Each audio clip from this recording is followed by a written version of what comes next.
माननीय सभासदों, माननीय अध्यक्ष जी,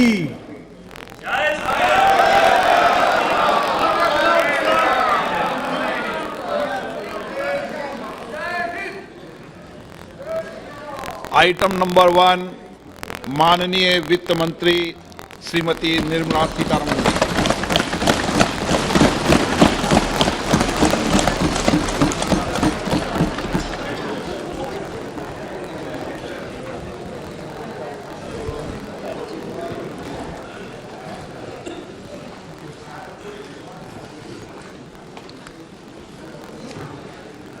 Honorable Speaker, I present the budget for 2023-2024. This is the first budget in Amrit Kal. This budget hopes to build on the foundation budget and the blueprint drawn for India at 100. We envision a prosperous and inclusive India in which the fruits of development will reach all sections and citizens, especially our youth, women, farmers, OBCs, scheduled castes and scheduled tribes. In the 75th year of our independence, the world has recognized the Indian economy as a bright star. Our current year's economic growth is estimated to be at 7%. It is notable that this is the highest among all the major economies. This is in spite of the massive slowdown globally caused by COVID-19 and the war. The Indian economy is therefore on the right track and despite a time of challenges, heading towards a bright future. Today, as Indians stand with their head held high and the world appreciates India's achievements and successes, we are sure that elders who had fought for India's independence will, with joy, bless us in our endeavors going forward as well. Our focus on wide-ranging reforms and sound policies implemented through Sabka Prayas, resulting in Jan Bhagidari and targeted support to those in need, helped us perform well in trying times. India's rising global profile is because of the several accomplishments. Unique world-class digital public infrastructure, example Aadhaar, CoWIN and UPI. COVID vaccination drive in unparalleled scale and speed, proactive role in frontier areas such as achieving the climate-related goals, Mission Life and National Hydrogen Mission. During the COVID-19 pandemic, we ensured that no one goes to bed hungry with a scheme to supply free food grains to over 80 crore persons for 28 months. Continuing our commitment to ensure food and nutritional security, we are implementing from 1st January 2023 a scheme to supply free food grain to all Antyodaya and priority households for the next 1 year. Under PM Garib Kalyan Anna Yojana, the entire expenditure of about 2 lakh crore will be borne by the central government. In these times of global challenges, the G20 presidency gives us a unique opportunity to strengthen India's role in the world economic order. With the theme of Vasudhaiva Kutumbakam, we are steering an ambitious people-centric agenda to address global challenges and to facilitate sustainable economic development. Conducive environment for business as reflected in several global indices. We have made a significant progress in many sustainable development goals. The economy has become a lot more formalized, as reflected in the EPFO membership, more than doubling to 27 crore, and rupees 7,400 crore digital payments of 126 lakh crore rupees through UPI in 2022. The efficient implementation of many schemes with universalization of targeted benefits has resulted in inclusive development.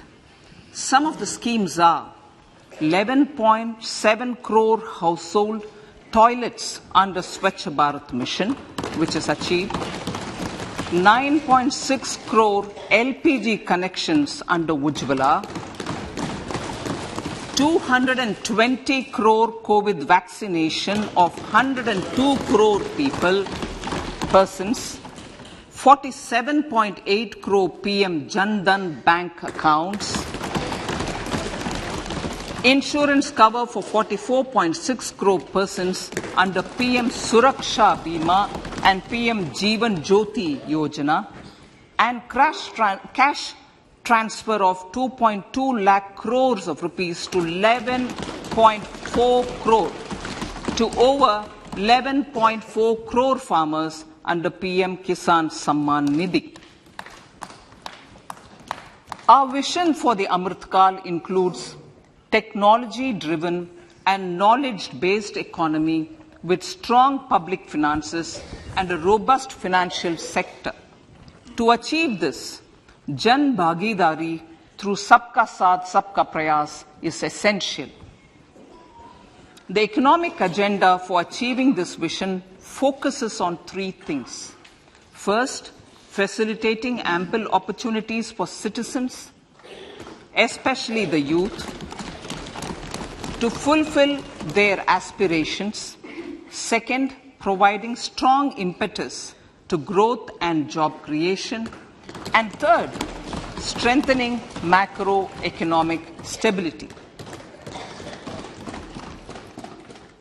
To service these focus areas in our journey to India at 100, we believe that the following four opportunities can be transformative during Amrit Kal. Economic empowerment of women. Deen Dayal Antyodaya Yojana National Rural Livelihood Mission has achieved remarkable success by mobilizing rural women into 81 lakh self-help groups. We will enable these groups to reach the next stage of economic empowerment through formation of large producer enterprises or collectives, with each having several thousand members and managed professionally. They will be helped with raw materials supply and for better design, quality, branding and marketing of their products. Through supporting these policies, they will be enabled to scale up their operations to serve the large consumer markets, as has been the case with the several startups growing into unicorns. PM Vishwakarma Kaushal Samman, PM Vikas. For centuries, traditional artisans and craftspeople who work with their hands using tools have brought renown for India. They are generally referred to as Vishwakarma. The art and the handicraft created by them represents the true spirit of Atmanirbhar Bharat. For the first time, a package of assistance for them has been conceptualized. The new scheme will enable them to improve the quality, scale, and reach of their products, integrating them with the MSME value chain. The components of this scheme will include not only financial support, but also access to advanced skill training, knowledge of modern digital techniques, and efficient green technologies, brand promotion, linkage with local and global markets, digital payments, and social security. This will greatly benefit the scheduled castes, scheduled tribes, OBCs, women, and people belonging to the weaker sections. Tourism. The country offers immense attraction for domestic as well as foreign tourists. There is a large potential to be tapped in tourism. The sector holds huge opportunities for jobs and entrepreneurship for youth in particular. Promotion of tourism will be taken up on mission mode with active participation of states, convergence of government programs, and public-private partnerships. Green growth. We are implementing many programs for green fuel, green energy, green farming, green mobility, green buildings, and green equipment, and policies for efficient use of energy across various economic sectors. These green growth efforts help in reducing carbon intensity of the economy and provides for large-scale green job opportunities.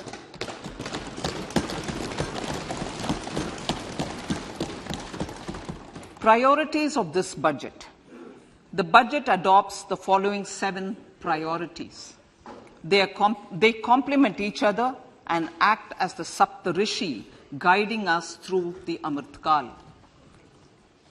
Inclusive development, reaching the last mile, infrastructure and investment, unleashing the potential, green growth, youth power, and financial sector.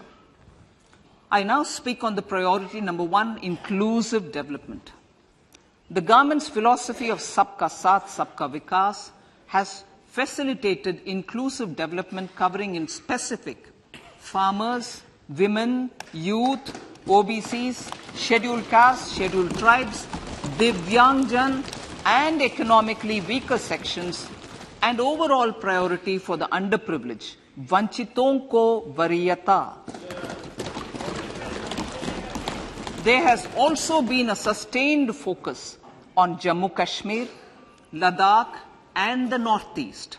This budget builds on those efforts. Digital public infrastructure for agriculture. Digital public infrastructure for agriculture will be built as an open source, open standard, and interoperable public good. This will enable inclusive farmer-centric solutions through relevant information services for crop planning and health, improved access to farm inputs, credit and insurance, help for crop estimation, market intelligence, and support for growth of agri-tech industry and startups.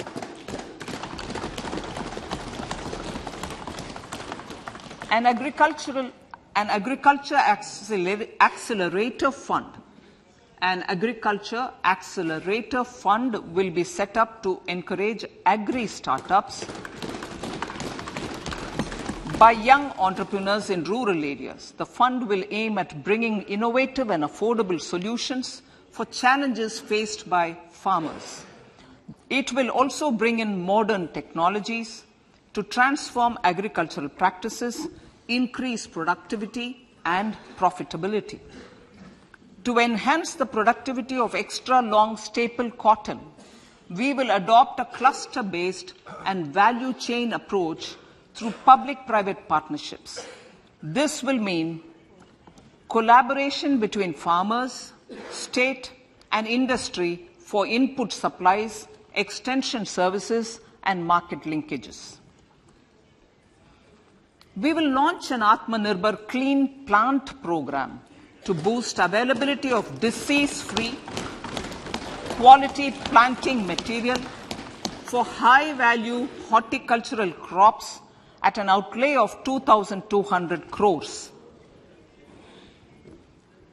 Global hub for millets, which are Sri Anna. India is the forefront.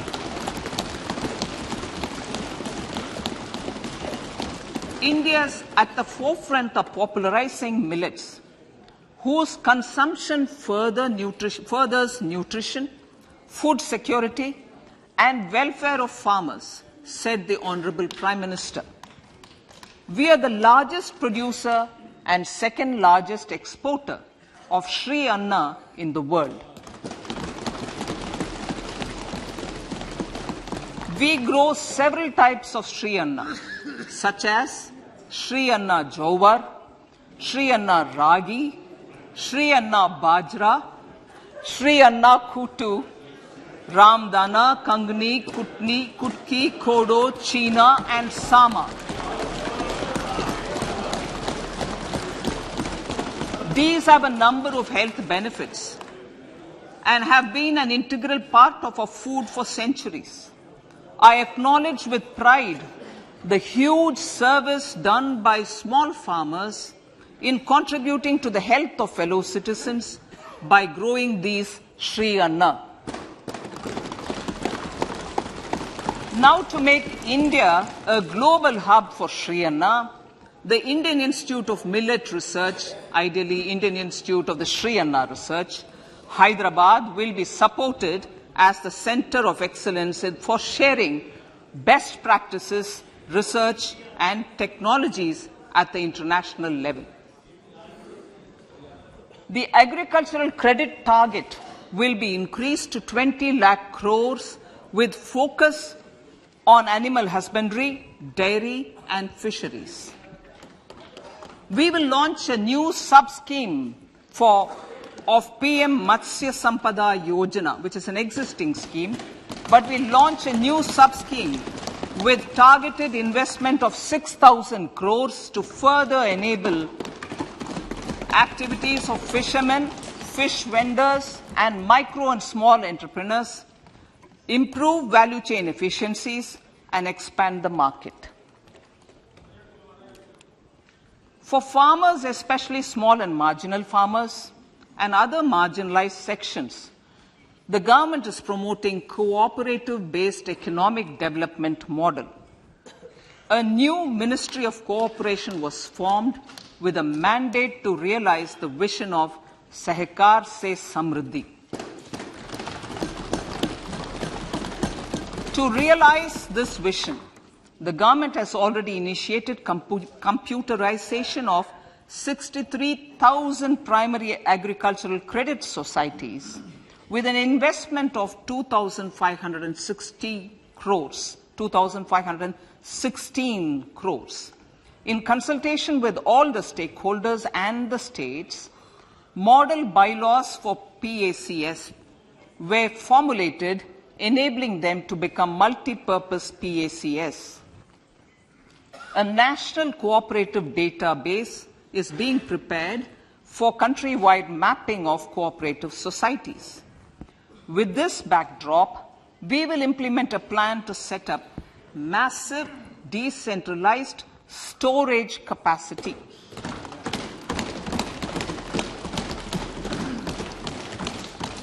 This will help farmers store their produce and realize remunerative prices through sale at appropriate times. The government will also facilitate setting up of a large number of multi-purpose cooperative societies, primary fisheries societies, and dairy cooperative societies in uncovered panchayat and villages in the next 5 years.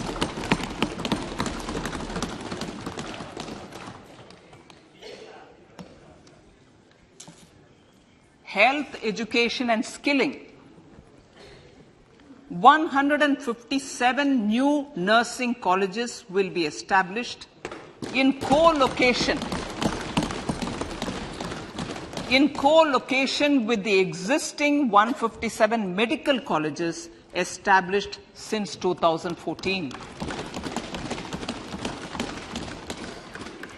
A mission to eliminate sickle cell anemia by 2047 will be launched.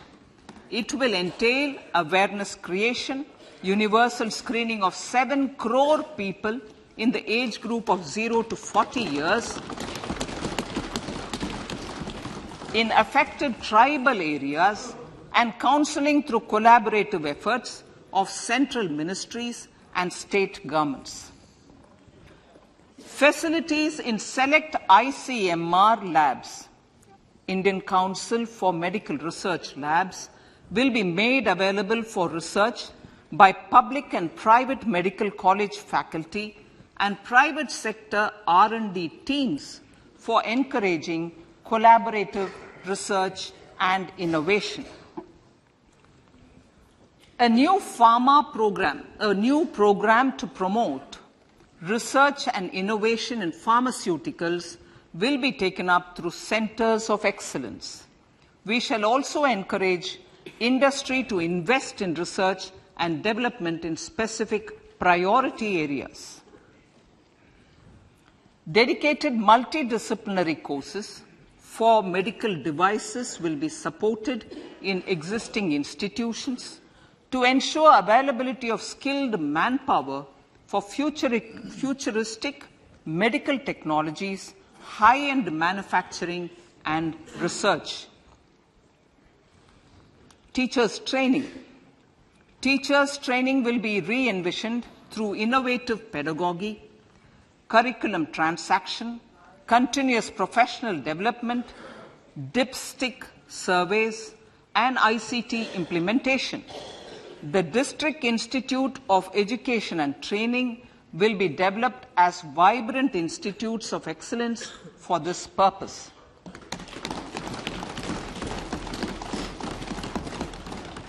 National Digital Library for Children and Adolescents. A National Digital Library for Children and Adolescents will be set up for facilitating availability of quality books across geographies, languages, genres, and levels, and device-agnostic accessibility. States will be encouraged to set up physical libraries for them at panchayat and ward levels and provide infrastructure for accessing the national digital library resources.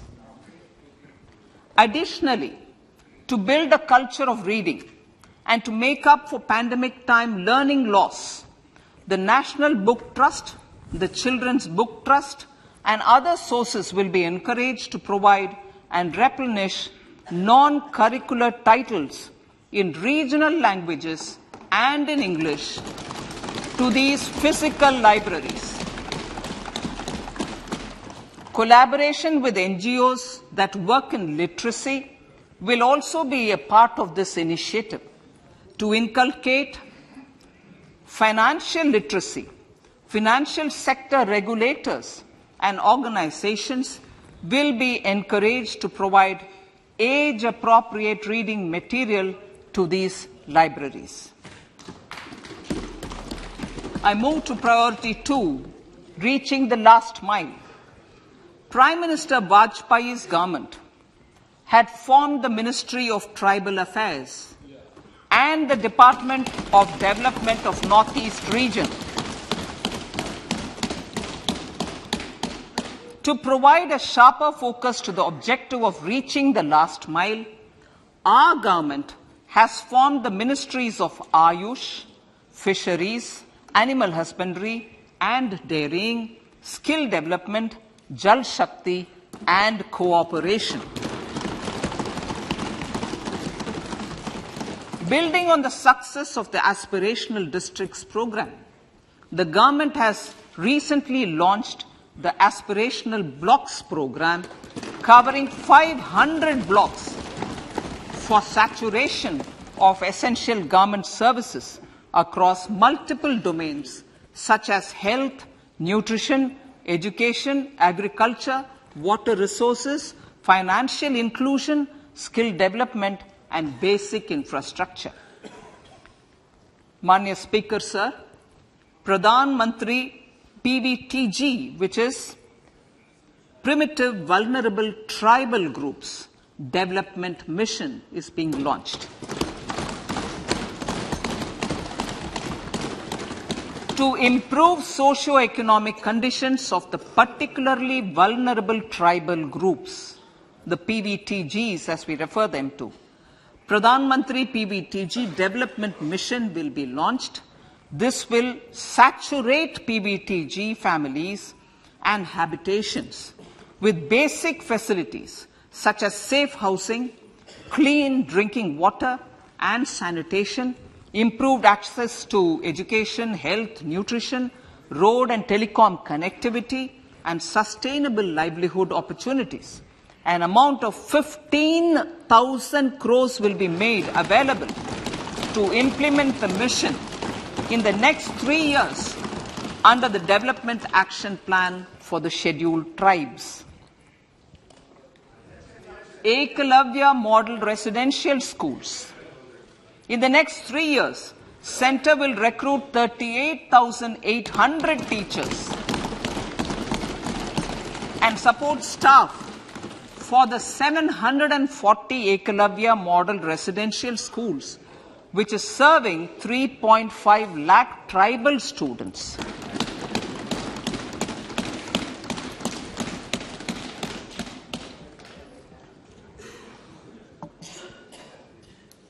In the drought-prone central regions of Karnataka, central assistance of 5,300 crore will be given to Upper Bhadra project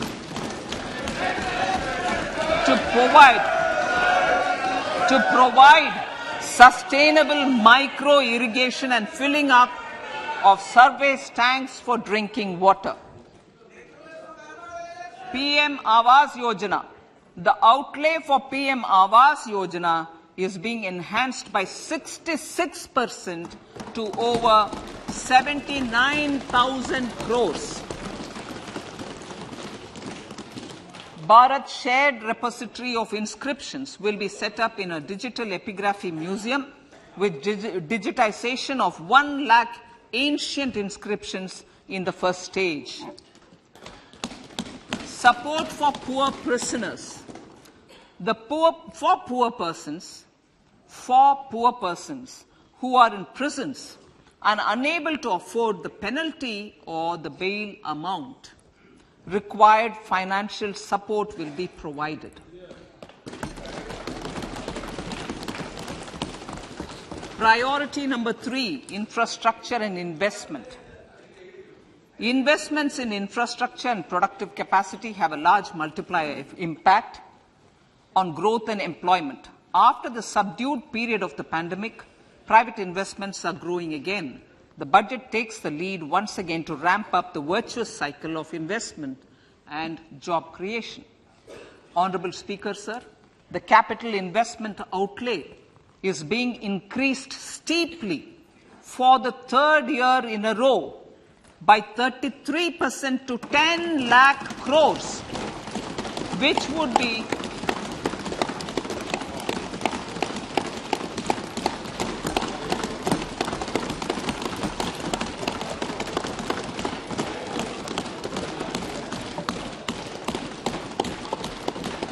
which would be 3.3% of GDP.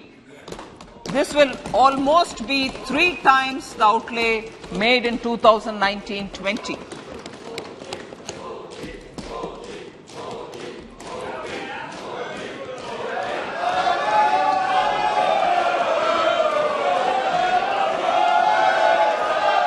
This substantial increase in recent years is central to the government's efforts to enhance growth potential and job creation, crowd in private investments, and provide a cushion against global headwinds.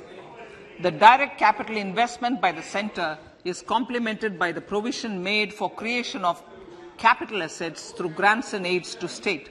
The effective capital expenditure of the centre is budgeted at 13.7 lakh crore rupees, which will be 4.5% of GDP. Support to state governments for capital investment.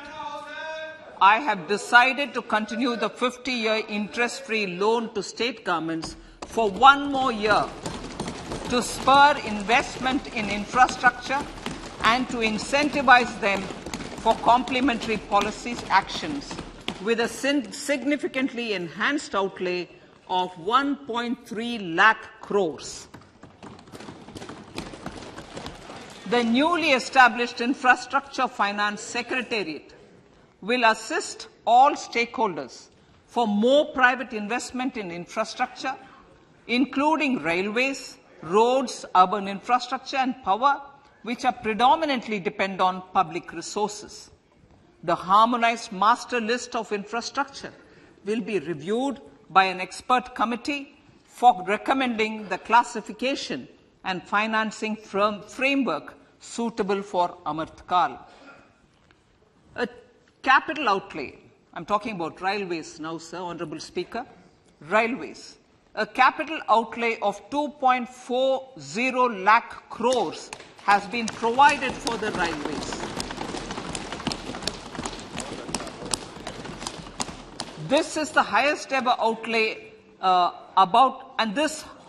this highest ever outlay is about 9 times the outlay made in 2013-14. 100 critical transport infrastructure projects for last and first mile connectivity for ports, coal, steel, fertilizer and food grain sectors have been identified. They will be taken up on priority with investment of 75,000 crores, including 15,000 crore from private sources. 50 additional airports, heliports, water aerodromes, and advanced landing grounds will be revived for improving regional air connectivity.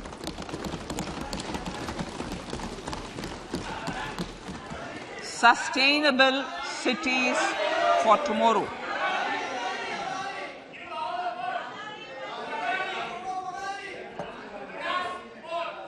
States and cities will be encouraged to undertake urban planning reforms and actions to transform our cities into sustainable cities of tomorrow.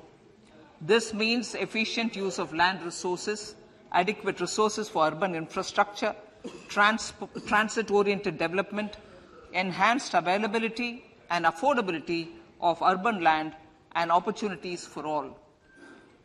Through property tax governance reforms and ring-fencing user charges on urban infrastructure, cities will be incentivized to improve their creditworthiness for municipal bonds. Like the RIDF, an Urban Infrastructure Development Fund will be established through use of priority sector lending shortfall. This will be managed by the National Housing Bank and will be used by public agencies to create urban infrastructure in Tier 2 and Tier 3 cities. States will be encouraged to leverage resources from the grants of the 15th Finance Commission as well as existing schemes to adopt appropriate user charges while accessing the UIDF. We expect to make available 10,000 crore rupees per annum for this purpose. All cities and towns will be enabled for 100% mechanical desludging of septic tanks and sewers to transition from manhole to machine hole mode.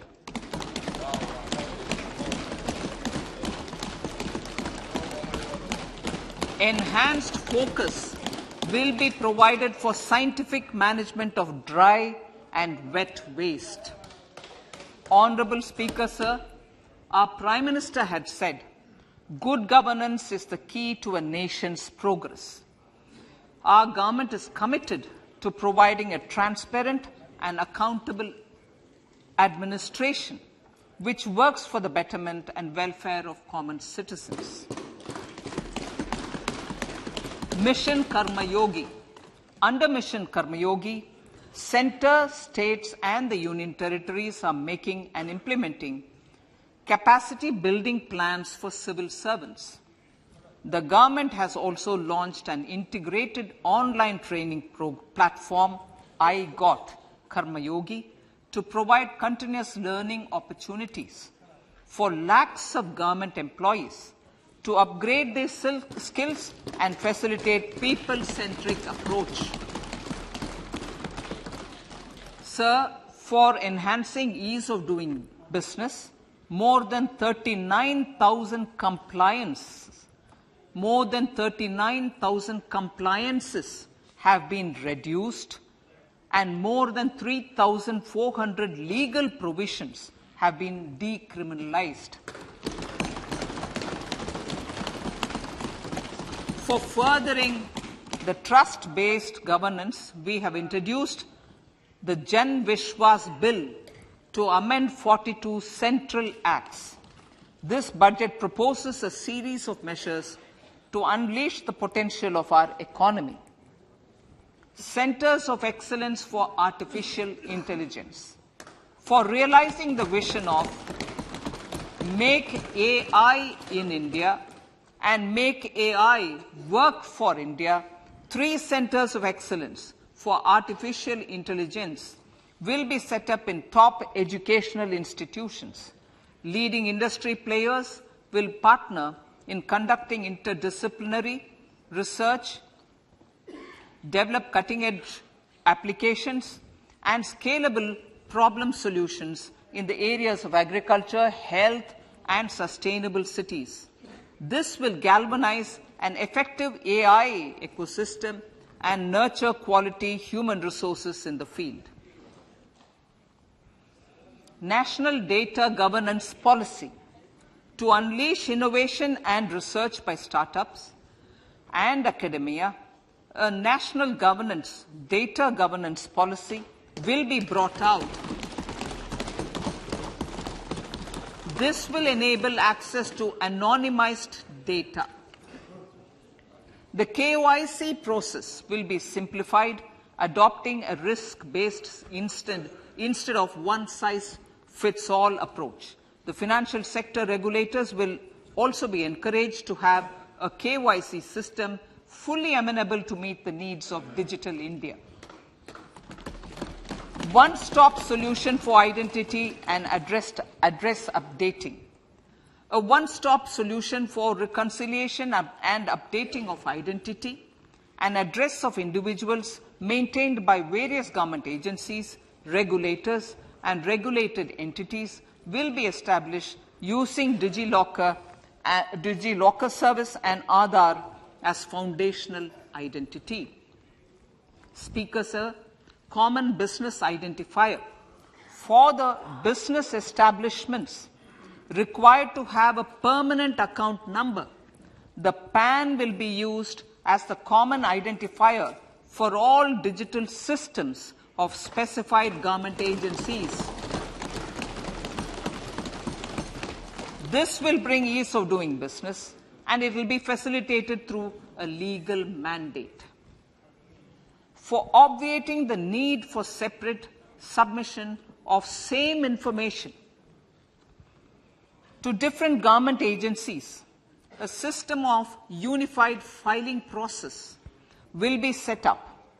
Such filing of information or return in simplified forms on a common portal will be shared with other agencies as per the filer's choice. Vivad Se Vishwas 1. Relief for MSMEs. In cases of failure by MSMEs to execute contracts during the COVID period, 95% of the forfeited amount relating to the bid or performance security will be returned to them by government and government undertakings. This will provide relief to the MSMEs. Vivad Se Vishwas 2. Settling contractual disputes. To settle contractual disputes of government and government undertakings, wherein arbitral award is under challenge in a court, a voluntary settlement scheme with standardized terms will be introduced. This will be done by offering graded settlement terms depending on pendency level of the dispute. The state support mission of Niti Aayog will be continued for 3 years for our collective efforts towards national priorities. Result-based financing. to better allocate scarce resources for competing development needs, the financing of select schemes will be changed on a pilot basis from input-based to result-based. E-courts.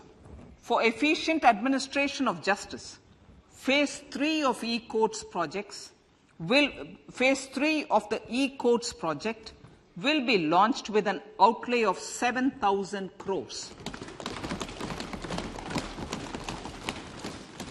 Fintech services in India have been facilitated by our digital public infrastructure, including Aadhaar, PM Jan Dhan Yojana, Video, KYC, India Stack, and UPI.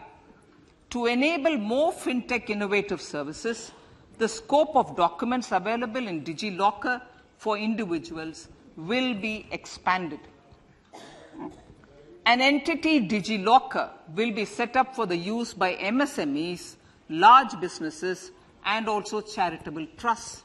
This will be towards storing and sharing documents online securely whenever needed with various authorities, regulators, banks, and other business entities. 5G services. 100 labs for developing applications using 5G services will be set up in engineering institutions.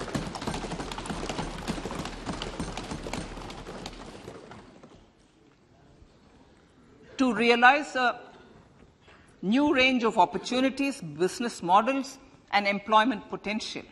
The labs will cover, among others, applications such as smart classrooms, precision farming, intelligent transport systems, and healthcare applications. Lab-grown diamonds. Lab-grown diamonds is a technology and innovation-driven emerging sector with high employment potential. These environment-friendly diamonds, which have optically and chemically the same properties as natural diamonds. To encourage indigenous production of LGD, lab-grown diamond seeds and machines, and to reduce import dependency, a research and development grant will be provided to one of the IITs for 5 years. To reduce the cost of production, a proposal to review the custom duty on LGD seeds will be indicated in Part B of the speech. I come to the fifth priority, Honourable Speaker, sir, green growth. Honourable Prime Minister has given a vision for life or lifestyle for environment to spur a movement of environmentally conscious lifestyle. India is moving forward firmly for the Panchamrit, the net zero carbon emission by 2070 to usher in green industrial and economic transition. This budget builds on our focus on green growth.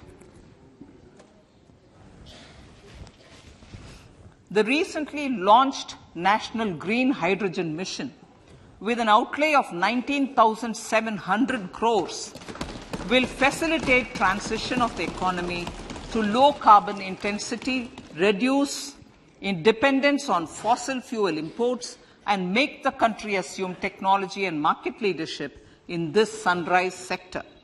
Our target is to reach an annual production of 5 MMT by 2030. Energy transition. This budget provides for 35,000 crores for priority capital investment towards energy transition and net zero objectives and energy security by Ministry of Petroleum and Natural Gas. To steer the economy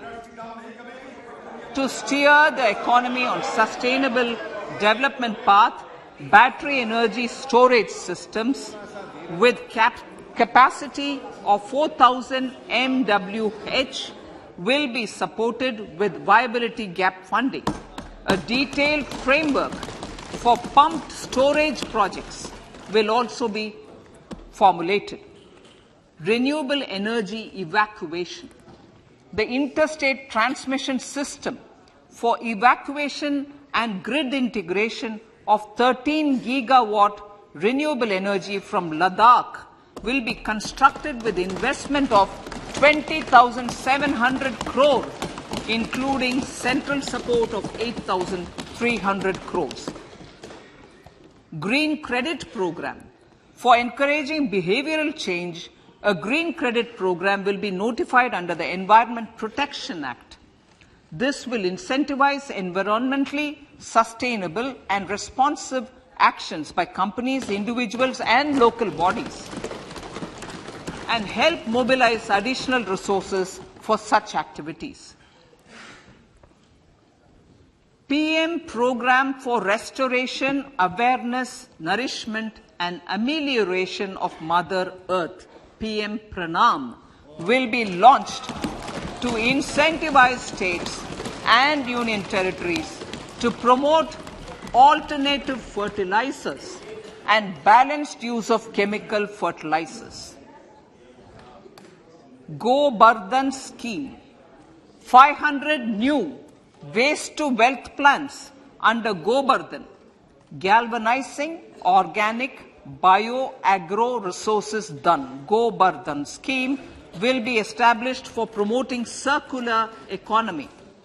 These will include 200 compressed biogas plants, including 75 plants in urban areas, and 300 community or cluster-based plants at a total investment of 10,000 crores.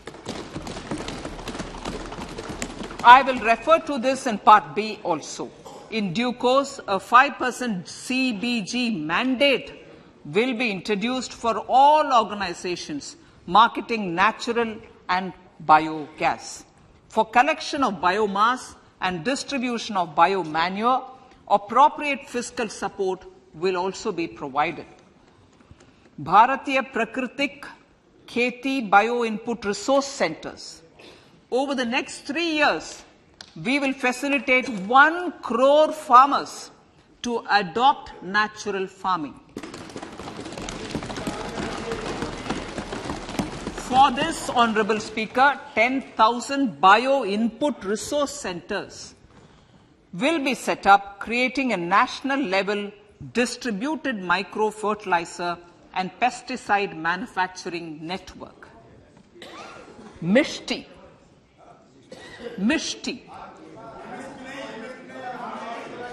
Building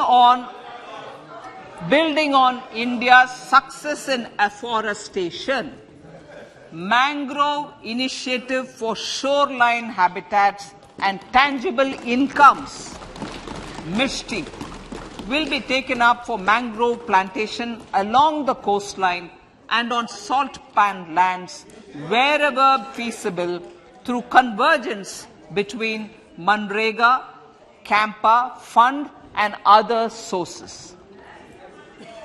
Amrit Dharohar.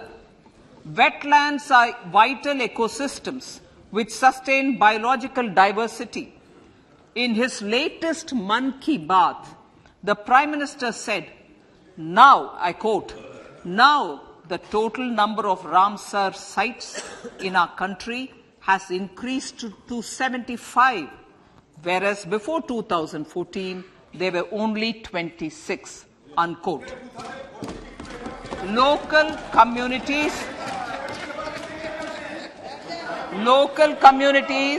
have always been at the forefront of conservation efforts.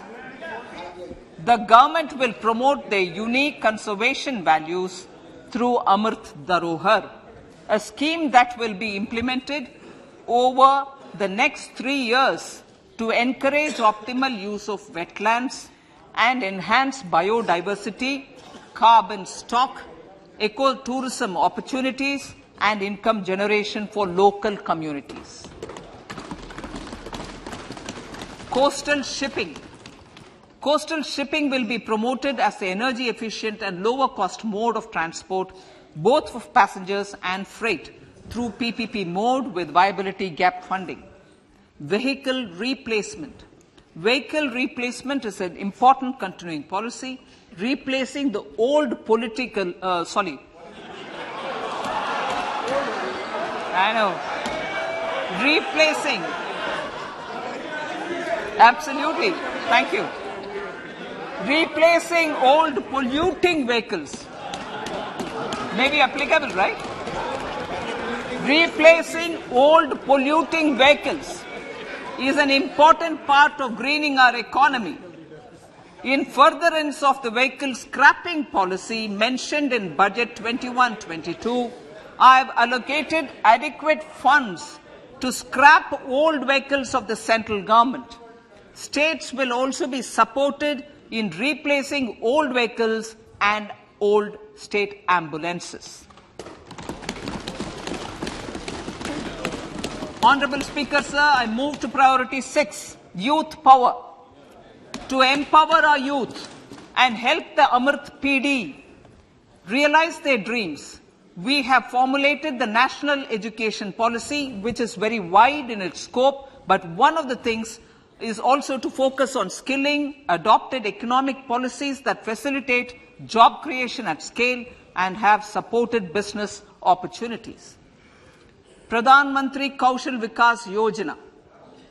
Pradhan Mantri Kaushal Vikas Yojana 4.0 will be launched to skill lakhs of youth within the next 3 years. On-job training, industry partnership, and alignment of courses with needs of industry will be emphasized. The scheme will also cover new age courses for Industry 4.0 like coding, AI, robotics, mechatronics, IoT, 3D printing, drones, and other soft skills. To skill youth for international opportunities, 30 Skill India International Centers will be set up across different states. The digital ecosystem for skilling will be further expanded with the launch of a unified Skill India digital platform for enabling demand-based formal skilling, linking with employers including MSMEs, and facilitating access to entrepreneurship schemes. To provide stipend support to 47 lakh youths in 3 years, direct benefit transfer under a pan-India national apprenticeship promotion scheme will be rolled out. Tourism. Honorable Speaker, sir, with an integrated and innovative approach, at least 50 destinations will be selected through challenge mode. In addition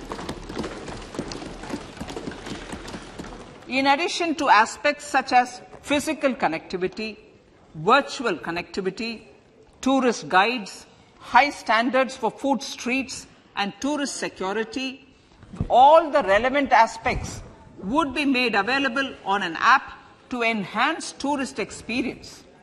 Every destination would be developed as a complete package. The focus of development of tourism would be on domestic as well as foreign tourists.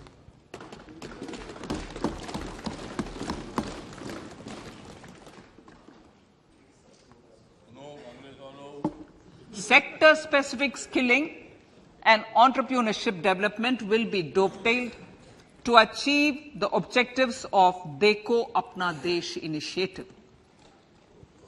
This was launched as an appeal by the Honorable Prime Minister to the middle class to prefer domestic tourism over international tourism. The integrated development of theme-based tourist circuits, the Swadesh Darshan scheme, was also launched. Under the Vibrant Villages program, tourism infrastructure and amenities will be facilitated in border villages. Unity Mall. States will be encouraged to set up a Unity Mall in their state capital or most prominent tourism center or the financial capital for promotion and sale of their one district, one product and GI products and other handicraft products and for providing space for such products of all other states as well. Priority number 7. financial sector. Our reforms in the financial sector and innovative use of technology have led to financial inclusion at scale, better and faster service delivery, ease of access to credit and participation in financial markets. This budget proposes further these measures. Credit guarantee for MSMEs. Last year, I proposed revamping of the credit guarantee scheme for the MSMEs. I am happy to announce that the revamped scheme will take effect from 1st April 2023 through infusion of 9,000 crores on the purpose. This will enable additional collateral guaranteed credit of 2 lakh crores of rupees. Further, cost of credit will be reduced by about 1%. A national financial information registry will be set up to serve as the central repository of financial and ancillary information. This will facilitate efficient flow of credit, promote financial inclusion, and foster financial stability. A new legislative framework will govern this credit public infrastructure and will be designed in consultation with the RBI. To meet the needs of our and to facilitate optimum regulation in the financial sector, public consultation as necessary and visible will be brought to the process of regulation making and issuing subsidiary directions. To simplify, to ease, and to reduce cost of compliance, financial sector regulators will be requested to carry out a comprehensive review of existing regulations. For this, they will consider suggestions from public and regulated entities. Time limits to decide. The application under various regulations will also be laid down. Honorable Speaker, sir, to enhance business activities, give IFSC the following measures will be taken. Delegating powers under the SEZ Act to the IFSCA to avoid dual regulation. Setting up single window IT system for registration and approval of IFSCA, SEZ authorities, GSTN, RBI, SEBI, and IRAI. Permitting acquisition financing by IFSC banking units of foreign banks. Establishing a subsidiary of Exim Bank for trade financing. Amending IFSC Act for statutory provisions for arbitration, ancillary services, and avoiding dual regulation under the SEZ Act, and recognizing offshore derivative instruments valid contracts. Honorable Speaker, sir, data embassy. For countries looking for digital continuity solutions, we will facilitate setting up of their data embassies in gift IFSC.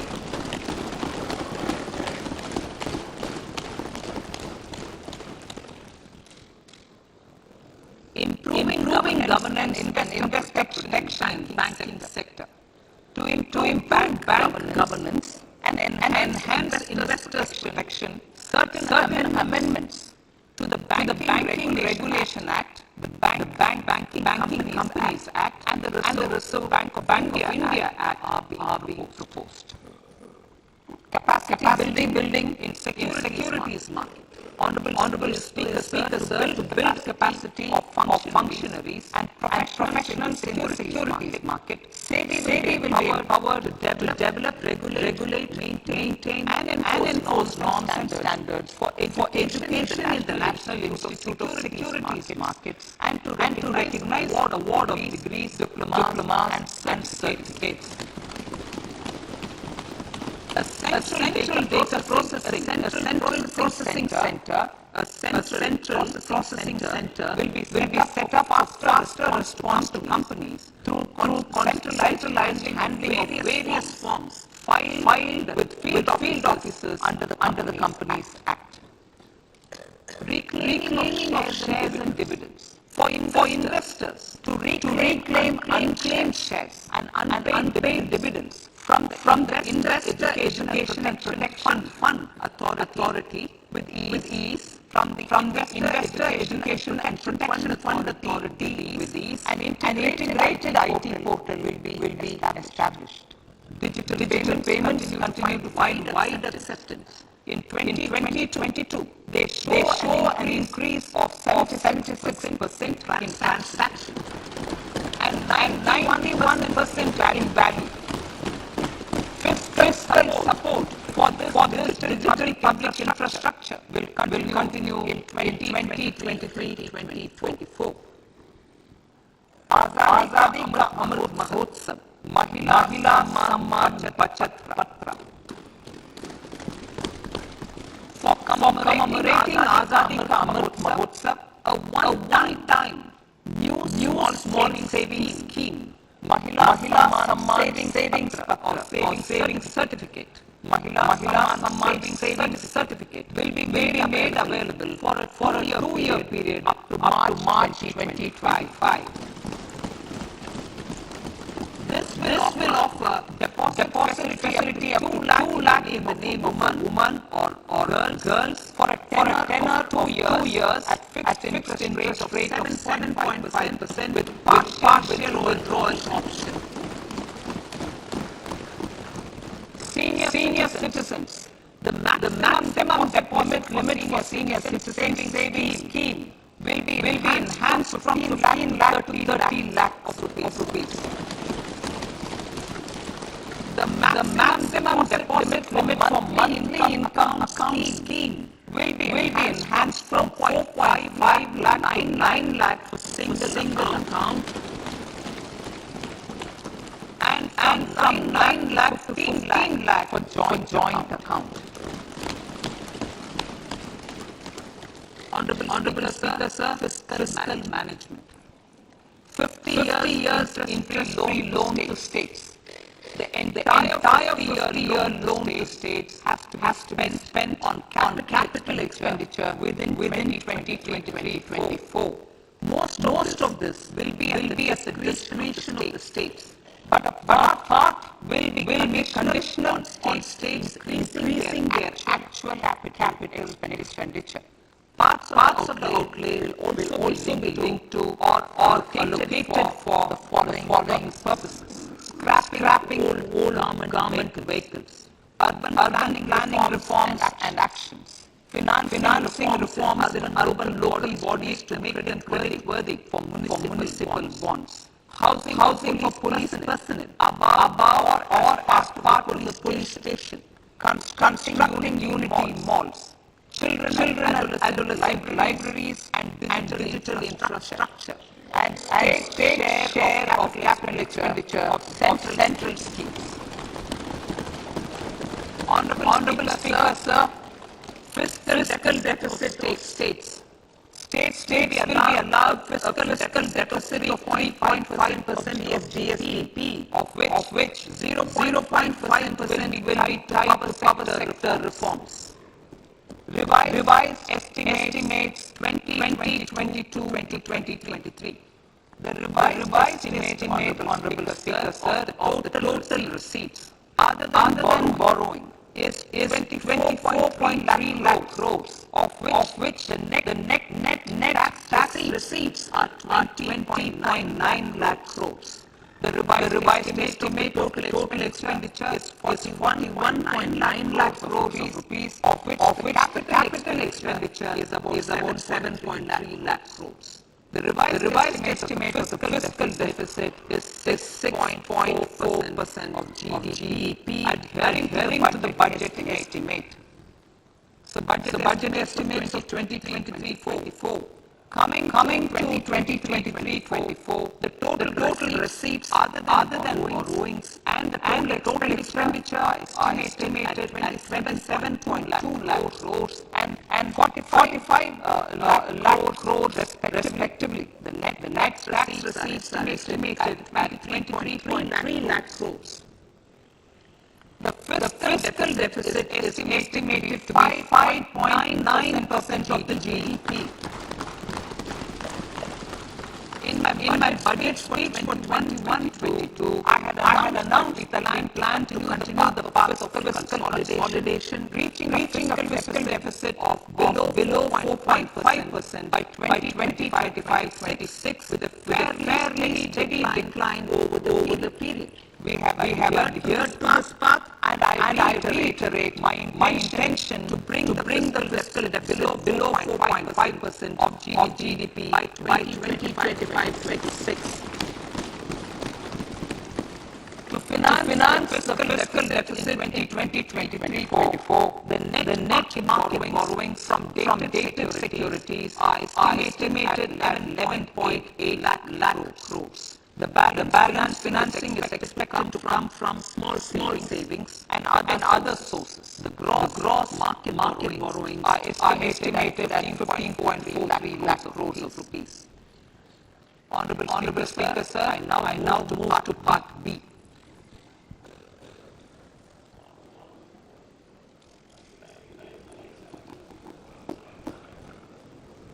Indirect taxes.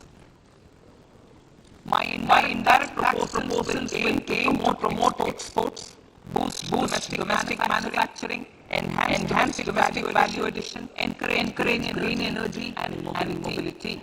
A simplified structure with fewer tax rates helps in reducing compliance burden, improving tax administration. I propose to reduce the number of basic customs duty rates on goods other than textiles and agriculture from 21 to 13. As a result, there are minor changes in the basic customs duties, cesses and surcharges on some items including toys, bicycle, automobile and naphtha. Green mobility. To avoid cascading of taxes on blended compressed natural gas, I propose to exempt excise duty on GST-paid compressed biogas contained in it. To further provide inspectors green mobility, customs duty exemption is being extended to import of capital goods and machinery required for manufacture of lithium-ion cells for batteries used in electrical vehicles as well. Electronics. As a result of various initiatives of the government, including phased manufacturing program, mobile phone production in India has increased from 5.8 crore units valued about 18,900 crore in 2014 to 31 crore units valued at 2,75,000 crore in the last financial year. To further deepen domestic value addition in manufacturing mobile phones, I propose to provide relief to customs duty. I propose to provide relief to customs duty on import of certain parts and inputs like camera lens and continue the concessional duty on lithium-ion cells for batteries for another year. Similarly, to promote value addition in manufacturing televisions, I propose to reduce the basic customs duty on parts of open cells of TV panels to 2.5%. Electrical. To rectify inversion of duty. To rectify inversion of duty structure and encourage manufacturing of electric kitchen chimneys, the basic customs duty on electric kitchen chimney is being increased 7.5% to 15%, and then on heat coil for these is proposed to be reduced from 20% to 15%. Chemicals and petrochemicals.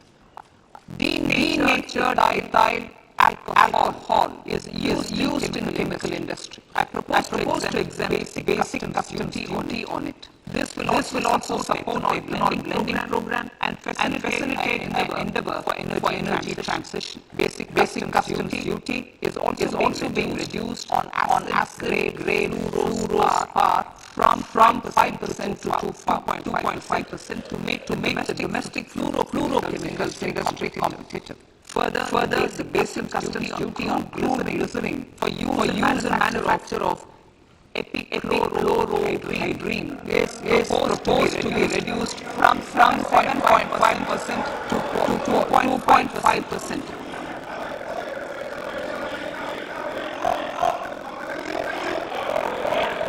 Marine products.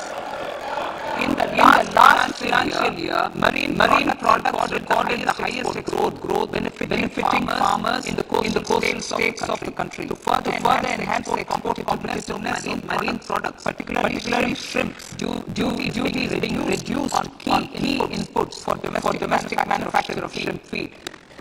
India is a global leader, as I said in Part A, in cutting and polishing of natural diamonds, contributing about 3/4 of global turnover by value. With the depletion of deposits of diamonds, the industry is moving towards lab diamonds, and it holds huge promise. To seize this opportunity, I propose to reduce the basic customs duty on seeds used in their manufacture.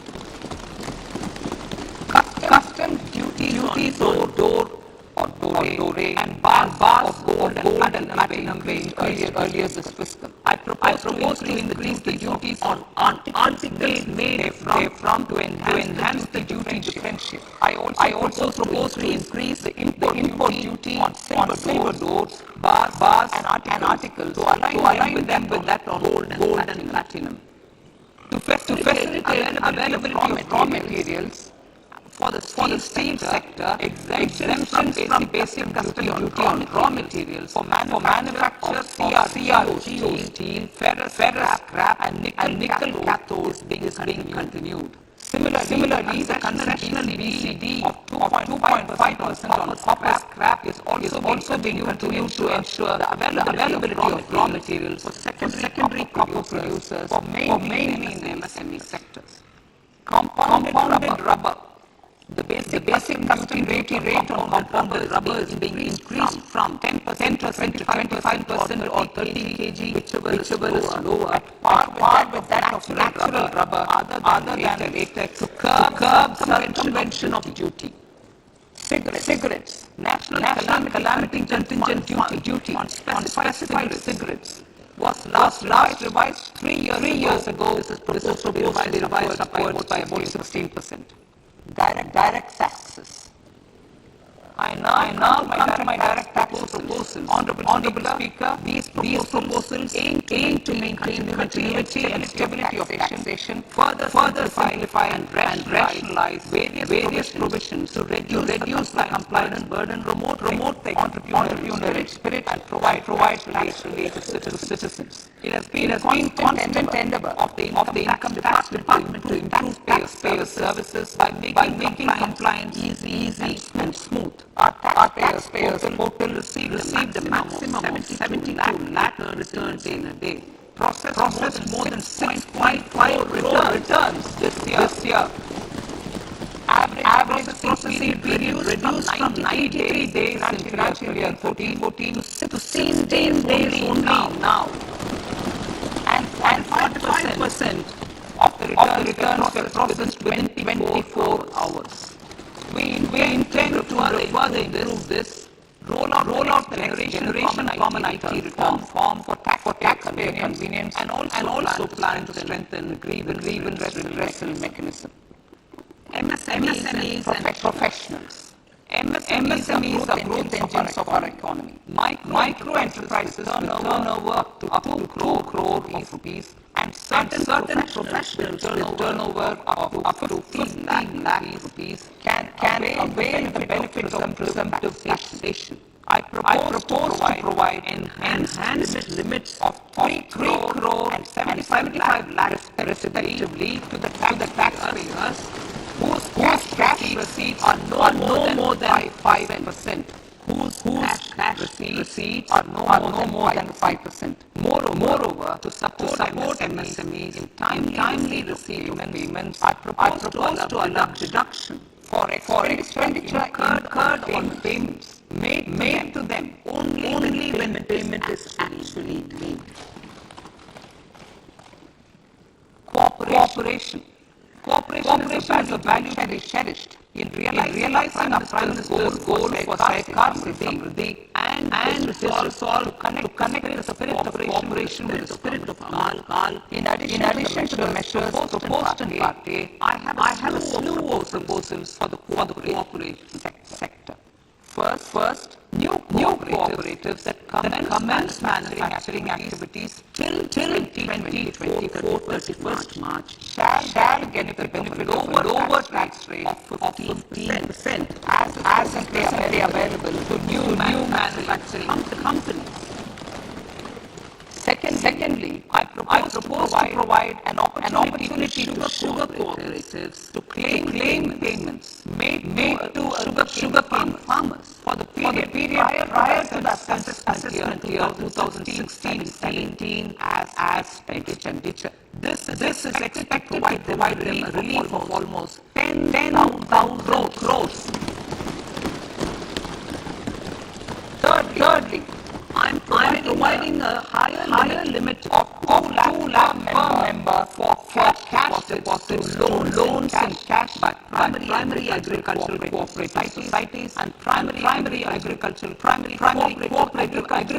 and rural development banks. I repeat that. Thirdly, I'm providing a higher limit of 2 lakh per member for cash deposits and loans in cash by primary agricultural cooperative societies and primary cooperative agricultural and rural development banks. Similarly, a higher limit of 3 crores for TDS on cash withdrawal is being provided to cooperative societies.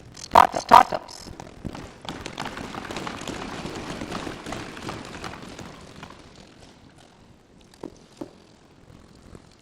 Entrepreneurship is vital for a country's economic development. We have taken a number of measures for startups and they have borne results. India is now the third largest ecosystem for startups globally and ranks second in innovation quality among middle-income countries. I propose to extend the date of incorporation for income tax benefits to startups from 31/3/2023 to 31/3/2024. I further propose to provide the benefit carry forward of losses on change of shareholding of startups from 7 years of incorporation to 10 years.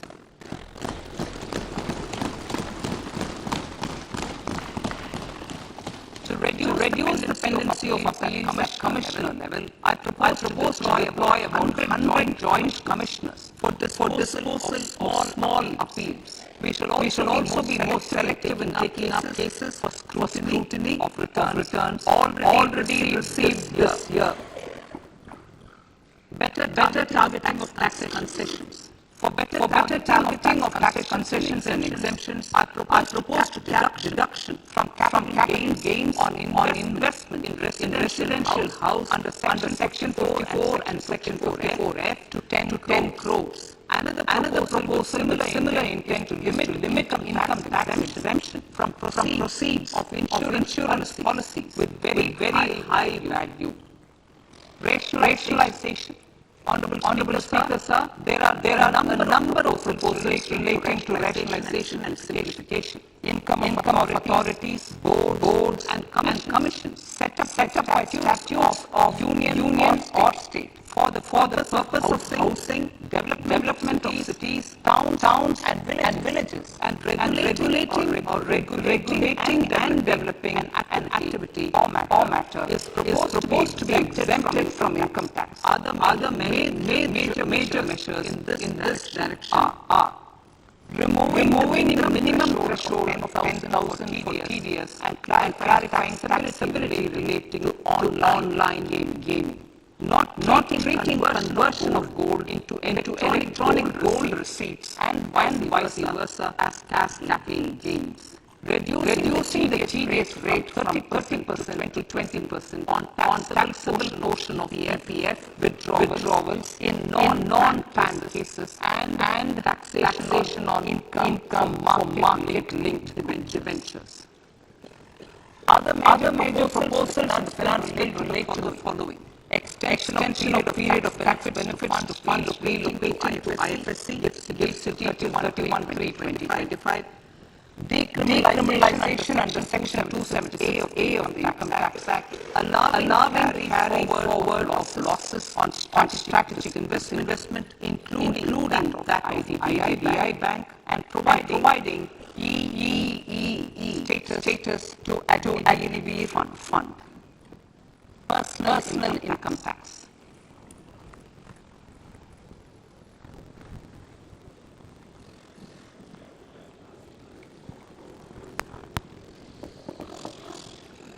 Now I come to what everyone is waiting for. Personal income tax. I have five major announcements to make in this regard. These primarily benefit our hard-working middle class. The first one concerns rebate. Currently, those with income of 5 lakh do not pay any tax. Do not pay any income tax in both old and new regimes. I propose to increase the rebate limit 7 lakhs in the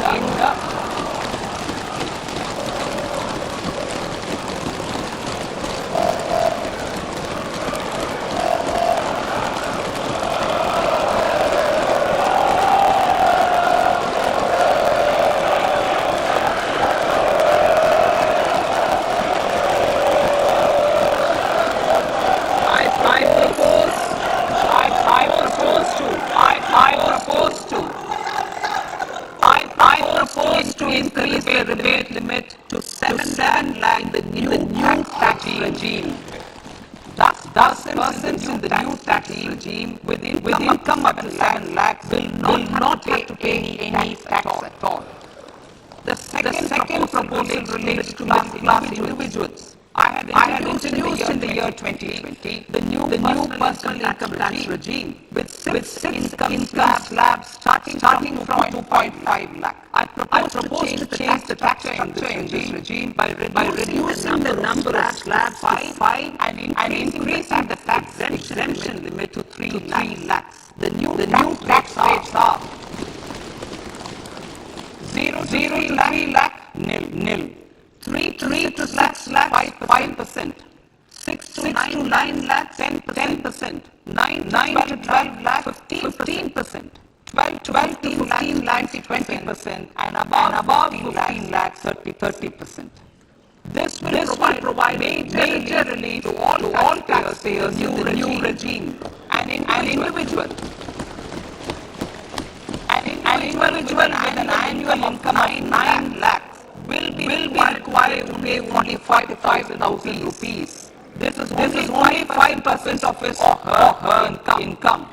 It is a reduction of 25% on what he or she is required to pay now. That is 6,000. In the place of 60,000, it is now only 45,000. Similarly, an individual with an income of 15 lakh rupees would be required to pay only 1.5 lakh or 10% of his income or her income, a reduction of 20% from the existing liability of 1 lakh 87,500 rupees. My third proposal is for the salaried class and the pensioners, including family pensioners, for whom I propose to extend the benefit and standard deduction to the new tax regime. Each salaried person with an income of 2.5 lakh rupees or more will thus stand to benefit by 50,500 rupees. My fourth announcement in personal income tax is regarding the highest tax rate, which in our country is 42.74%. This is among the highest in the world. I propose to reduce the highest charge. I propose to reduce the highest charge rate from 37% to 25% in the new tax regime.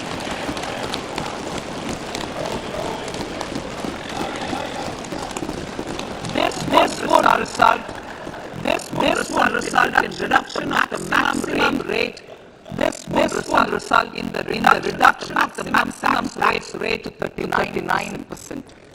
Lastly, The limit of 3 lakh rupees for tax exemption on leave and encashment on retirement of non-government salary employees was last fixed in the year 2002 when the highest basic pay in the government was only 30,000 rupees per month. In line with the increase in the government salaries, I'm proposing to increase this limit to 25 lakh rupees.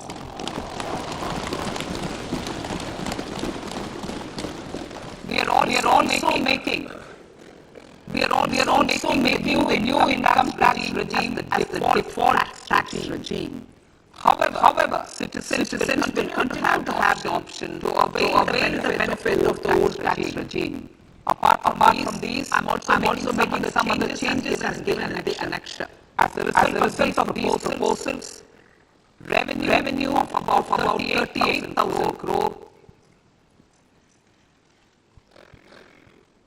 to 37,000 crore in direct taxes and rupees 1,000 crore in indirect taxes will be foregone, while revenue of about 3,000 crore will be additionally mobilized. Thus, the total revenue foregone is about 35,000 crore annually.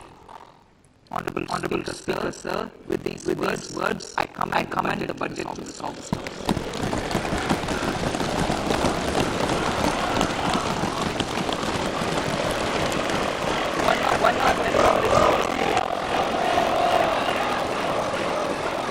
Item number one, माननीय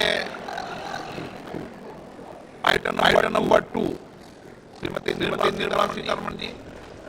Sir, with your permission, I lay on the table the following statements. Under section 3.1 of the Fiscal Responsibility Management Act 2003, one medium-term fiscal policy strategy statement and macroeconomic framework statement. माननीय सदस्यगण, जैसा कि आपको समाचार भाग 2 के माध्यम से पहले किया जा चुका है कि माननीय वित्त मंत्री जी के बजट भाषण हार्ड कॉपी के रूप में उतराई गई है. आप बजट भाषण की अपनी प्रति प्रकाशन से ले लें. आपको ये भी किया जाता है माननीय द्वारा बजट किए जाने के पश्चात उसकी पुस्तियां आप मेंबर के माध्यम से उपलब्ध करा दी जाएगी. आइटम नंबर माननीय मंत्री जी, वित्त मंत्री जी. So with your permission, I rise to move for leave to introduce the Finance Bill 2023. प्रश्न ये है कि विधेयक को प्रस्तावित करने की अनुमति प्रदान की जाए. जो सदस्य इसके पक्ष में हाँ है, जो सदस्य में ना है, मेरे विचार में हवालों के पक्ष माननीय मंत्री विधेयक को प्रस्तावित करें. I introduce the bill. सभा की कार्रवाई कल गुरुवार दिनांक 2 फरवरी 2023 को रात 11 बजे तक के लिए की जाती है.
consolidated fund.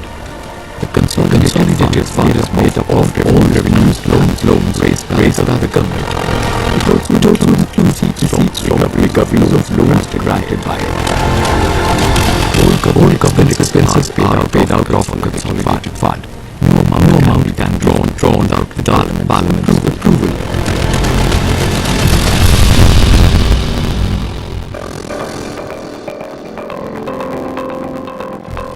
संसद की प्रक्रिया हमारी संसद की कड़ी में आज चर्चा क्रियाओं की जिन्हें आप बार सुनते हैं।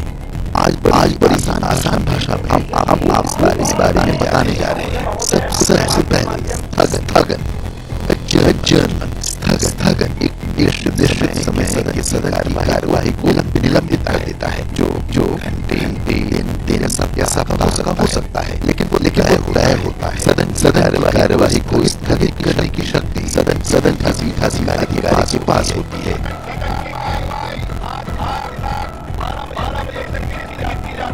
अनिश्चितकाल स्थगन एडजर्नमेंट मतलब अनिश्चितकाल कार्यवाही को समाप्त करना। दूसरे शब्दों में जब सदन कार्यवाही दोबारा बैठक के लिए कोई दिन समय शुरू ना हो उसे ही अनिश्चितकाल के लिए स्थगन कहते हैं। कार्रवाई अनिश्चितकाल के लिए स्थगित की जाती है।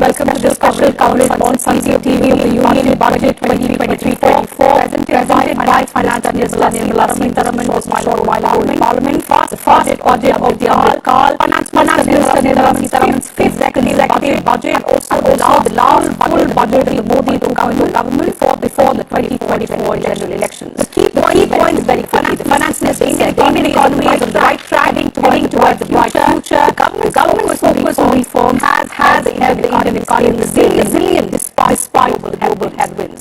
Now, as a bright spot in the globe, India is poised for higher growth in the years to come. So this bright future, the finance minister laid the roadmap for future growth. She outlined priorities for the first budget in the call, inclusive development, reaching the mile.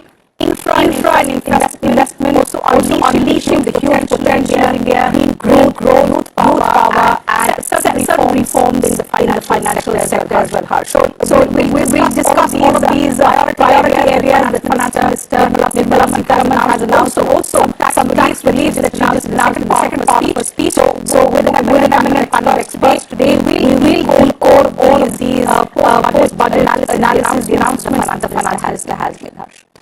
बिल्कुल टीना आपने बिल्कुल सही कहा कि ये जिस priorities आज budget proposals में रखे हैं ये सात प्रायोरिटीज बिल्कुल उस ऋषि की तरह काम करेंगे। जैसे आकाश में हम देख रहे हैं कि ऋषि है वहाँ से आशीर्वाद दे रहे हैं और ये सारी चीजें का जो विकास होगा वो बहुत ही बेहतरीन तरीके से होगा। इस पर हम चर्चा करेंगे कि ये सारी प्रायोरिटीज क्या है जिनका जिक्र हमारे स्टूडियो में उपलब्ध है। एक जिन्हें हम कहते हैं एक भट्टाचार्य साहब, बहुत स्वागत आपका। आप एडिटोरियल डायरेक्टर हैं बिजनेस स्टैंडर्ड अखबार में और आम आदमी को कहें कि जिस चीज का बड़ी बेसिकली से किसी भी बजट में इंतजार रहता है, खासकर हम कहते हैं वेतन भोगियों के लिए कान लगाते सुनते रहते हैं। और वित्त मंत्री के पार्ट डी में जिसमें हम डायरेक्ट टैक्स चर्चा करते हैं उसमें उन्होंने ये ही दिया है कि 7 लाख ताकि अगर आपकी आय है तो आपको कोई टैक्स नहीं देना होगा आपकी पहली प्रतिक्रिया। देखिए जो 7 लाख का जो तोहफा है वो जरूर है और उसके साथ मैं समझता हूँ कि सुधार के दृष्टिकोण से अगर आप देखें तो सुधार के दृष्टिकोण से टैक्स व्यवस्था में जो पर्सनल जो इंडिविजुअल का जो सुधार का जो उन्होंने ऐलान किया है मैं उसकी सराहना करता हूँ। क्योंकि जो 2020 में जो एक अल्टरनेटिव टैक्स रेजिम जिसमें एग्जेम्पशंस की कोई न्यू टैक्स रेजिम जिसे हम कहते हैं, न्यू टैक्स रेजिम में जो लोगों ने ज्यादा सराहना नहीं, लोगों ने एक्सेप्ट नहीं किया, तो बहुत एक्सेप्टेंस कम था। तो मैं ये समझता हूँ कि आज की जो ऐलान किया गया है वो ऐसा एक अनाउंसमेंट है कि लोग ये नए टैक्स रेजिम में आ सकते हैं, थोड़े पिक्चर्स में दिखाएंगे और वित्त मंत्री का भी कहना है कि ये रिफॉर्म रेजिम बन गया है। तो सरकार का भी पूरी तरह से उसका सपोर्ट है। पर अगर मैं इस बजट में ऑब्वियसली हेडलाइन जो आम आदमी के लिए ये आपने जिक्र की, पर मैं समझता हूँ कि इस बजट को हमें तरह से उसको समझना है। इसकी जो इकोनॉमिक फिलोसॉफी है उसको हमें समझना पड़ेगा। और वो इकोनॉमिक फिलोसॉफी मैं समझता हूँ कि एक तरफ है वित्तीय अनुशासन, दूसरी तरफ है टैक्स रेजिम का सुधार, और तीसरा ये है कि उस वित्तीय अनुशासन के अंदर रहते हुए भी जो कैपेक्स में जो 33% का जो इजाफा ऐलान किया गया है, मैं समझता हूँ ये तीन चीज जो है हमें एक साथ देखना पड़ेगा। और चौथी जो आपने जो कहा कि जो टैक्स रिलीफ का है, वो चारों जो है इस बजट के उसको हमें पूरी तरह से समझना होगा, पूरी तरह से इसका ऐलान कर पूरी तरह से। एक बात मैं कह दूं कि जो टैक्स कलेक्शन की जो प्रोजेक्शन की गई है वो सिर्फ 11.5% की वृद्धि गई है। मैं समझता हूँ कंजर्वेटिव एस्टिमेट है। तो जो निर्मला सीतारमण जब बजट 2 साल का बजट मैंने देखा है, उस बजट में जो एक अंडर प्रॉमिस ओवर डिलीवरी का जो एक समन्वय था वो अभी भी बरकरार है। आप तो बहुत इंपॉर्टेंट बात है कि आप प्रोजेक्शन बहुत होता है और एक्चुअल डिलीवरी होती है तो नीचे होती है। 2014 से पहले जो जकार्ता का जो ऐलान किया इस साल का, उन्होंने 6.4% दिखाया। जी